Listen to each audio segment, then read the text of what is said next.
džiugu, kad pradėjom pagaliau tas atkrintamąsias. Kaip dabar šiandien rodo rezultatas, kad tas įgautas pranašumas grupėje iš tikrųjų mums padarė tokį meškos paslaugą, nes tos 3 savaitės pertraukos išmušė mus iš to tokio žaidybinio ritmo. Ir ko pasiekoje iš tikrųjų labai šiandien sunkiai įsivažiavom pirmajam, antrajam kėliny. Iš viso atrodo pirmą kartą į salę susirinkę. Ko pasiekoje iš vis ne vieną tritaškį iš 18 nepataikėm. Antroj pusėje rungtynių kažkiek atrodo tas žaidimas apsilygino, bet jau deficitas buvo ganėtinai didelis ir nebegrįžom į rungtynės.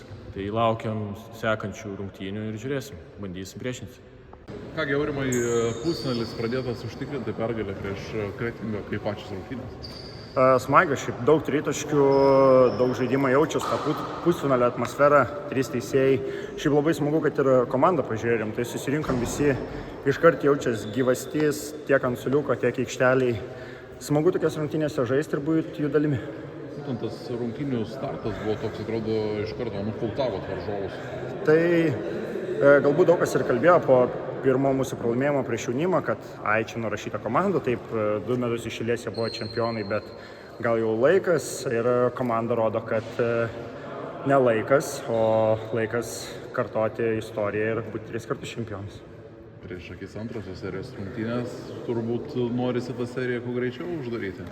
Taip, nemeluosiu, nors prieš tai klausiau interviu, gal treneris sakė, kad reikia 3 rungtynių, daugiau pasižaidimo, bet galvoju, kad gal uždarom, tada finalas ir tada galim ramiai švęst ir laukti galbūt kitų taurių.